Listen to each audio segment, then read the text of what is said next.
Hello everyone, आज की video में हम पढ़ने वाले हैं क्लास 10th इकोनॉमिक्स का चैप्टर नंबर 1 जिसका नाम है डेवलपमेंट। हम इस चैप्टर में डेवलपमेंट के बारे में जानेंगे कि डेवलपमेंट क्या होता है, कैसे होता है, इसे कैसे मेज़र किया जाता है और हमारी लाइफ कैसे बेहतर हो सकती है। हम इस चैप्टर के हर एक टॉपिक को अच्छे से विजुअल्स और एनिमेशन की मदद से कंप्लीट करेंगे। तो विदाउट वेस्टिंग योर टाइम चलिए स्टार्ट करते हैं।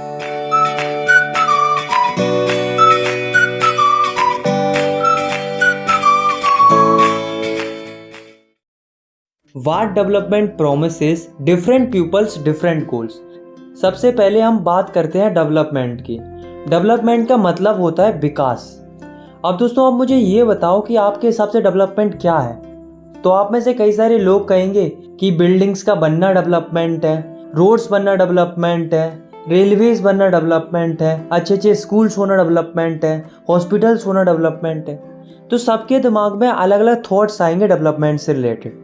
लेकिन अगर मैं आपसे कहूँ कि डेवलपमेंट को एक सिंगल लाइन में डिफाइन करो तो कैसे करोगे? देखो, हम लिखेंगे the betterment of anything is called development. मतलब किसी चीज़ का पहले से बेहतर हो जाना डेवलपमेंट कहलाता है। आए समझ में? अब दोस्तों अलग अलग लोगों के जो डेवलपमेंटल गोल्स होते हैं वे अलग अलग होते हैं। फॉर एग्जाम्पल एक किसान है तो वो क्या चाहता है? वो चाहता है कि उसकी जो फसल है उसका उसे ज़्यादा से ज़्यादा दाम मिले, यानी कि वो उसका डेवलपमेंटल गोल है। सिमिलरली एक मजदूर है तो वो क्या चाहता है? वो चाहता है कि उसे एक दिन की ज़्यादा से ज़्यादा मजदूरी मिले, तो वो उसका डेवलपमेंटल गोल है। जैसे मान लो एक लड़का है, उसे कार चाहिए तो कार उसके लिए एक डेवलपमेंटल गोल है। एक लड़की है, उसे सिंगर बनना है तो सिंगर बनना उसके लिए डेवलपमेंटल गोल है। तो यहाँ से हमें क्या पता चला कि अलग अलग लोगों के जो डेवलपमेंटल गोल्स होते हैं वे अलग अलग होते हैं, यानी कि different pupils can have different developmental goals। लेकिन दोस्तों कई बार ऐसा भी होता है कि जो एक के लिए डेवलपमेंट होता है वो दूसरे के लिए डेवलपमेंट नहीं होता है, बल्कि डिस्ट्रक्टिव भी हो सकता है। फॉर एग्जाम्पल आप चाहते हो कि डैम बन जाए क्योंकि इससे हमें फ़ायदा है, हमें अच्छी इलेक्ट्रिसिटी मिलेगी प्लस अच्छी वाटर सप्लाई भी मिलेगी। लेकिन दोस्तों जो वहाँ की ट्राइबल पॉपुलेशन है उनके लिए ये अच्छा नहीं है, क्योंकि अगर डैम बनता है तो उन्हें तो अपनी पोजीशन छोड़नी पड़ेगी और उन्हें कहीं और शिफ्ट होना पड़ेगा। तो यही मैं आपको बताना चाहता हूँ कि जो एक के लिए डेवलपमेंट होता है वो ज़रूरी नहीं है कि वो दूसरे के लिए भी डेवलपमेंट ही हो, बल्कि नुकसानदायक भी हो सकता है, जैसा कि हमने इस एग्जाम्पल में भी देखा। तो हम लिख सकते हैं what may be development for one may not be development for other, it may be destructive. Next topic है हमारा इनकम एंड अदर गोल्स। दोस्तों आज के समय में सबके अलग अलग गोल्स हैं, लेकिन सब में एक चीज़ कॉमन है, सबको पैसा जरूर चाहिए। एक किसान है, उसको अपनी फसलों का अच्छा दाम चाहिए। एक मजदूर है, उसे एक दिन की ज़्यादा से ज़्यादा मजदूरी चाहिए। एक बिजनेसमैन है तो उसे ज़्यादा से ज़्यादा प्रॉफिट चाहिए। अगर मैं साफ साफ शब्दों में कहूँ तो एवरीबडी वांट्स मोर इनकम, या हम कह सकते हैं एवरीबडी वांट्स मोर मनी। सबको पैसा जरूर चाहिए। लेकिन दोस्तों ये एक रियलिटी है कि पैसा ही सब कुछ नहीं होता। ऐसा मैं क्यों कह रहा हूँ, इसके पीछे रीज़न है। देखो, इस दुनिया में दो तरह के गोल्स होते हैं। एक होते हैं मटेरियलिस्टिक गोल्स, जिन्हें हम पैसों से खरीद सकते हैं, जैसे कि घर, कार, क्लॉथ्स, फ्रिज। तो ये मटेरियलिस्टिक गोल्स होते हैं। दूसरे होते हैं नॉन मटेरियलिस्टिक गोल्स, जिन्हें हम पैसों से नहीं खरीद सकते, जैसे कि equality, freedom, friendship, love, security, respect. तो ये नॉन मटेरियलिस्टिक गोल्स होते हैं। तो कहने का मतलब ये है कि इंसानों के डेवलपमेंट के लिए पैसा ही सब कुछ नहीं होता, बल्कि उसके साथ साथ लोगों को इन सब की भी ज़रूरत होती है। जैसे मान लो एक व्यक्ति है, उसकी एक बाहर की कंट्री में जॉब लग गई, उसे खूब पैसा मिल रहा है, वो अच्छा खासा कमा भी रहा है, लेकिन वहाँ पर उसके साथ डिस्क्रिमिनेशन हो रहा है, यानी कि उसे इक्वालिटी नहीं मिल रही है, जॉब सिक्योरिटी नहीं मिल रही है, रिस्पेक्ट नहीं मिल रही है। अब आप खुद ही सोचो कि क्या वो अपने आप को डेवलप्ड फील कर पाएगा? नहीं ना। तो यही मैं आपको बताना चाहता हूँ कि money is not enough for development. मतलब पैसा काफ़ी नहीं है डेवलपमेंट के लिए। In fact for proper development people look at on both materialistic goals as well as non materialistic. मतलब अगर प्रॉपर डेवलपमेंट करना है तो इंसानों को दोनों को देखना पड़ेगा, मटेरियलिस्टिक गोल्स को भी और नॉन मटेरियलिस्टिक गोल्स को। आए समझ में? और आपने एक और चीज़ नोटिस की कि जो हमारा टॉपिक था इनकम एंड अदर गोल्स, वो भी हमें यही बताना चाह रहा है कि इनकम तो ज़रूरी है ही, लेकिन उसके साथ साथ अदर गोल्स भी ज़रूरी होते हैं। National development. दोस्तों, अभी तक हमने जो पढ़ा वो पर्टिकुलर एक व्यक्ति के लिए था। हमने ये जाना कि डेवलपमेंट का मतलब एक व्यक्ति के हिसाब से क्या होता है, लेकिन इस टॉपिक में हम जानेंगे कि पूरे नेशन का डेवलपमेंट कैसे होता है, मतलब पूरी कंट्री का डेवलपमेंट कैसे होता है। तो यहाँ पर भी लोगों के अलग अलग थॉट्स होते हैं। कुछ लोग कहते हैं कि देश का डेवलपमेंट तब होगा जब देश की सड़कें अच्छी होंगी। कुछ लोग कहते हैं कि देश का डेवलपमेंट तब होगा जब हेल्थ सेक्टर इम्प्रूव करेगा। कुछ लोग कहते हैं कि देश का डेवलपमेंट तब होगा जब एजुकेशन सिस्टम इम्प्रूव करेगा। कुछ लोग तो ये भी कहते हैं कि देश का डेवलपमेंट तब होगा जब पेट्रोल का दाम कम हो। तो कहने का मतलब ये है कि जिस प्रकार लोगों के डेवलपमेंटल गोल्स अलग अलग हो सकते हैं, ठीक उसी प्रकार नेशन के डेवलपमेंट के प्रति भी लोगों की अलग अलग धारणाएं हो सकती हैं।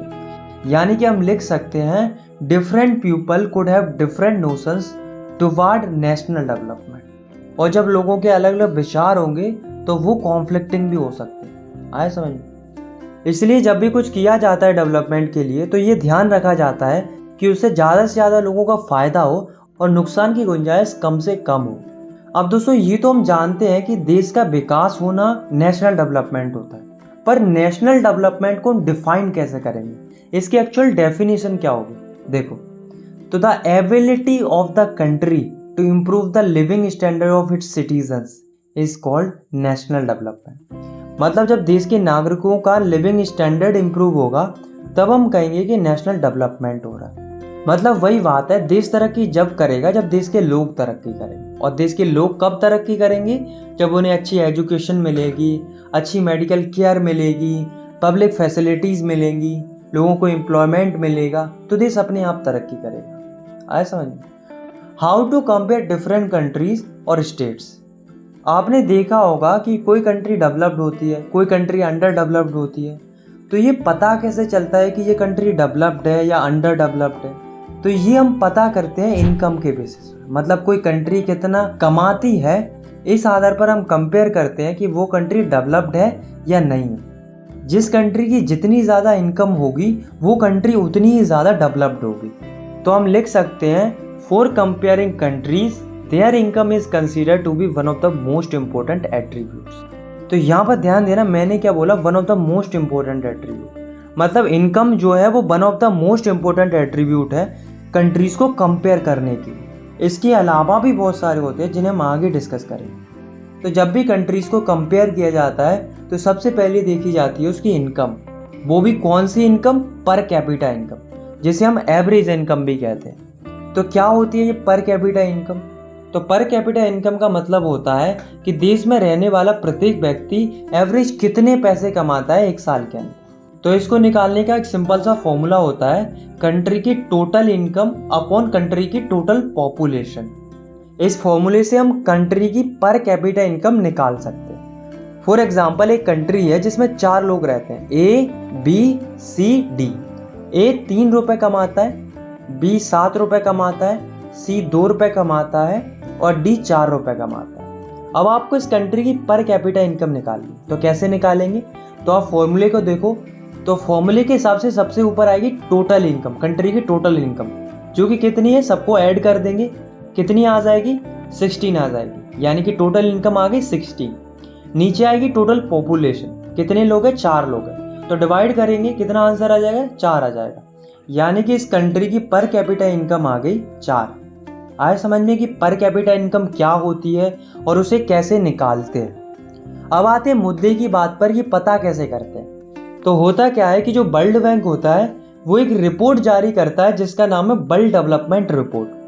तो 2017 की वर्ल्ड डेवलपमेंट रिपोर्ट के अनुसार वर्ल्ड बैंक ये कहता है कि जिन कंट्रीज की per capita income $12,056 per annum या उससे ज़्यादा है तो वे कंट्रीज रिच कहलाएंगी, और जिन कंट्रीज की पर कैपिटा इनकम $955 या उससे कम है तो वे कंट्रीज पुअर कहलाएंगी। अगर हम अपनी इंडिया की बात करें तो इंडिया की पर कैपिटा इनकम है $1820 पर एनम। तो इस हिसाब से हमारी India low middle income countries की कैटेगरी में आती है। यानी कि इंडिया मिडिल और पुअर कंट्रीज के बीच में लाई करती है। आए समझ में? तो वर्ल्ड बैंक के हिसाब से जितनी भी रिच कंट्रीज होती हैं वे जनरली डेवलप्ड कंट्रीज कहलाती हैं, middle east and certain other small countries को छोड़कर। ऐसा क्यों? ऐसा इसलिए क्योंकि केवल इनकम ही डेवलपमेंट को डिफाइन नहीं करती है। अकेले इनकम से ही काम नहीं चलता है, बल्कि इनकम के अलावा भी बहुत सारे क्राइटेरिया होते हैं, जैसे कि freedom, security, health, education, equality. इन सब पर भी नेशनल डेवलपमेंट डिपेंड करता है।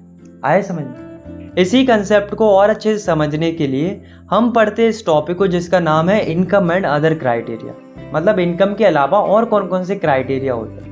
तो इसे हम समझते हैं कुछ स्टेट्स के एग्जाम्पल से, जो कि हैं हरियाणा, केरला एंड बिहार।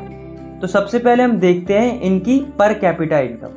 तो हरियाणा की जो पर कैपिटा इनकम है वो है 1,80,174 रुपीज़। सिमिलरली केरला की पर कैपिटा इनकम है 1,63,475 रुपीज़ एंड बिहार की पर कैपिटा इनकम है 34,409 रुपीज़। तो यहाँ पर किसकी सबसे ज़्यादा पर कैपिटा इनकम है? हरियाणा की। यानी कि अगर हमने केवल इनकम के बेसिस पर कंपेयर किया तो यहाँ पर हमें क्या लगेगा कि हरियाणा डेवलप्ड है। पर जैसा कि हमारा टॉपिक है इनकम एंड अदर क्राइटेरिया, तो यहाँ पर हमें इनकम के अलावा अदर क्राइटेरियाज को भी देखना पड़ेगा, जैसे कि infant mortality rate, literacy rate, net attendance ratio. तो इनको भी हमें कंसिडर करना पड़ेगा। तो सबसे पहले तो हम ये देखते हैं कि इन्फेंट मोर्टेलिटी रेट होती क्या है। तो it's indicate the number of children that die before the age of 1 year as a proportion of 1000 live children born in that particular year. मतलब इन्फेंट मोर्टेलिटी रेट ये बताती है कि एक पर्टिकुलर ईयर में 1000 बच्चों में से कितने बच्चे मर जाते हैं अपनी 1 साल कंप्लीट करने से पहले। तो ये होती है इन्फेंट मोर्टेलिटी रेट। तो इन्फेंट मोर्टेलिटी रेट जितनी ज़्यादा कम होगी उतना ही अच्छा होगा। तो हरियाणा की इन्फेंट मोर्टेलिटी रेट है 30, केरला की है 10 और बिहार की है 35। तो यहाँ पर इन्फेंट मोर्टेलिटी रेट किसकी कम है? केरला की। तो इसका मतलब क्या है कि केरला इस फील्ड में इन दोनों से आगे है। अब देखते हैं लिटरेसी रेट को। तो लिटरेसी रेट का मतलब होता है the proportion of literate people in 7 and above as group. मतलब 7 या उससे ज़्यादा एज ग्रुप के कितने लोग पढ़े लिखे हैं। तो हरियाणा में लिटरेसी रेट है 82, मतलब 82% लोग पढ़े लिखे हैं। केरला की लिटरेसी रेट है 94, यानी कि 94% लोग पढ़े लिखे हैं केरला के। और बिहार की लिटरेसी रेट है 62, यानी कि बिहार में 62% ही लोग पढ़े लिखे हैं। तो यहाँ पे हमें क्या पता चला कि जितनी ज़्यादा लिटरेसी रेट उतनी ही ज़्यादा पढ़े लिखे लोग। तो यहाँ पर सबसे अच्छी लिटरेसी रेट किसकी है? केरला की। अब देखते हैं नेट अटेंडेंस रेशियो को। तो ये क्या होता है देखो। तो the total number of children of age group 14 and 15 years attending school as percentage of total number of children in the same age group. मतलब 14 से 15 साल के जो बच्चे हैं उनमें से कितने बच्चे स्कूल अटेंड करते हैं। तो अगर हम देखें हरियाणा को, तो हरियाणा का नेट अटेंडेंस रेशियो है 61।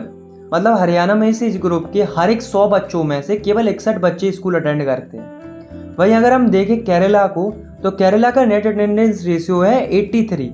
मतलब इस एज ग्रुप में हर 100 बच्चों में से 83 बच्चे स्कूल अटेंड करते हैं। अगर हम देखें बिहार का, तो बिहार का नेट अटेंडेंस रेशियो है 43। मतलब 100 बच्चों में से केवल 43 बच्चे ही स्कूल अटेंड करते हैं।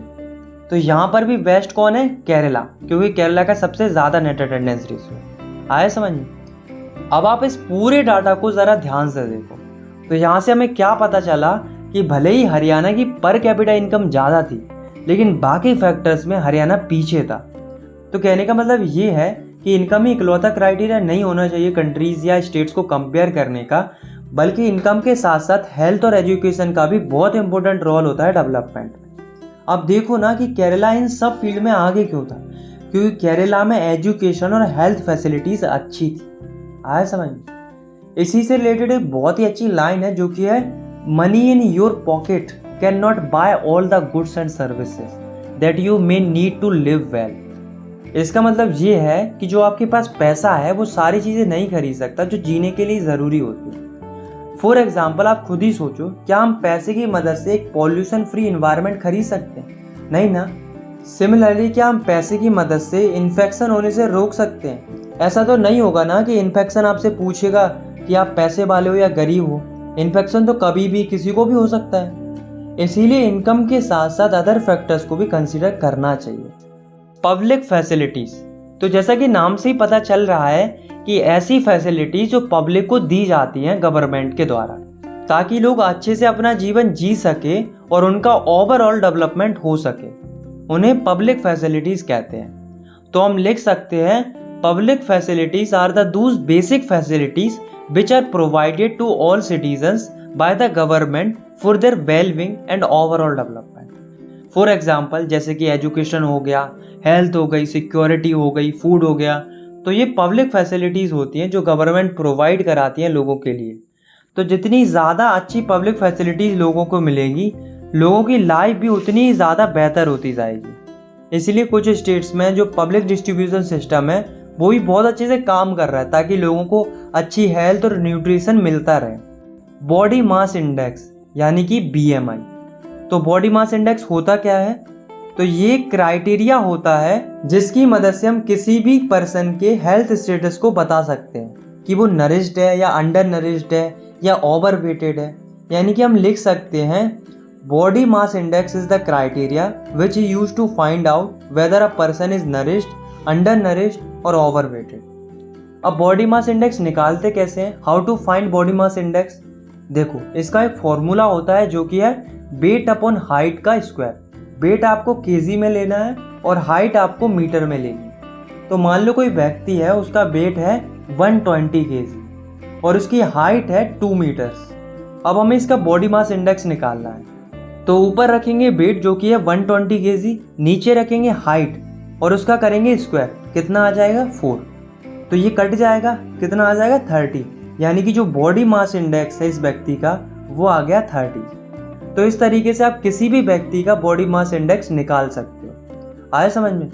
तो जिस किसी भी व्यक्ति का बॉडी मास इंडेक्स 18 से कम होता है तो वो कुपोषित होता है, यानी कि अंडर नरिश्ड रहता है। और जिसका बॉडी मास इंडेक्स 25 से ज़्यादा होता है वो ओवरवेटेड रहता है। और जिसका बॉडी मास इंडेक्स 18 से 25 के बीच में रहता है वो होता है फिट, यानी कि नरिश्ड। तो इस हिसाब से ये जो व्यक्ति है वो ओवरवेटेड है क्योंकि इसका बॉडी मास इंडेक्स 25 से ज़्यादा है। आया समझ में कि बॉडी मास इंडेक्स क्या होता है और इसे कैसे निकालते हैं। अब दोस्तों, एक ऑर्गेनाइजेशन है जिसका नाम है UNDP, यानी कि यूनाइटेड नेशन डेवलपमेंट प्रोग्राम। तो ये क्या करता है? ये एक रिपोर्ट जारी करता है जिसका नाम है ह्यूमन डेवलपमेंट रिपोर्ट। तो ये ह्यूमन डेवलपमेंट रिपोर्ट है क्या? चलिए जानते हैं। तो जैसा कि हमने देखा था कि जो वर्ल्ड बैंक था वो कंट्रीज़ को कंपेयर करता था इनकम के बेसिस पर, और फिर इनकम के बेसिस पर ही कंक्लूड करता था कि कौन सी कंट्री डेवलप्ड है और कौन सी कंट्री डेवलप्ड नहीं है। ठीक उसी तरह से जो ह्यूमन डेवलपमेंट रिपोर्ट है वो भी कंट्रीज़ को कंपेयर करती है, पर ये इनकम के साथ साथ एजुकेशन और हेल्थ को भी कंसीडर करती है और एक ह्यूमन डेवलपमेंट इंडेक्स तैयार करती है जिससे कंट्रीज़ को रैंक किया जाता है on the basis of their development. तो इसी से रिलेटेड आप इस डाटा को देख सकते हो जिसमें अलग अलग कंट्रीज़ को कंपेयर किया गया है on the basis of income, life expectancy and schooling. और इसमें ये लास्ट में दी गई है ह्यूमन डेवलपमेंट इंडेक्स की रैंकिंग, मतलब डेवलपमेंट के आधार पर कौन सी कंट्री किस रैंक पर आती है ये यहाँ पर दिया हुआ है। तो अगर हम इंडिया को देखें तो according to human development report of 2019, India पूरे वर्ल्ड में 131th रैंक पर आती है डेवलपमेंट के बेसिस पर। India occupies 131st rank in world on the basis of development. आया समझ में? Sustainability of development. दोस्तों, आज के समय में क्या हो रहा है कि जो लोग हैं वे डेवलपमेंट के पीछे इस कदर भाग रहे हैं कि वे ये नहीं सोच रहे हैं कि इससे हमें फ्यूचर में नुकसान भी भुगतने पड़ सकते हैं। लोग डेवलपमेंट के लिए वाटर का ओवर यूज़ कर रहे हैं जिस वजह से वाटर लेवल डिक्रीज हो रहा है, पॉल्यूशन क्रिएट कर रहे हैं, पेड़ काट रहे हैं, क्रूड ऑयल का ओवर यूज़ कर रहे हैं। अब आप खुद ही सोचो कि ऐसा डेवलपमेंट क्या मतलब का जिससे हमारा इन्वायरमेंट डैमेज हो रहा हो। दोस्तों, किसी रिपोर्ट में ये बताया गया है कि अगर लोग इसी रेट से क्रूड ऑयल का इस्तेमाल करते रहे तो आने वाले लगभग 50-60 सालों में रिजर्व क्रूड ऑयल ख़त्म हो जाएगा।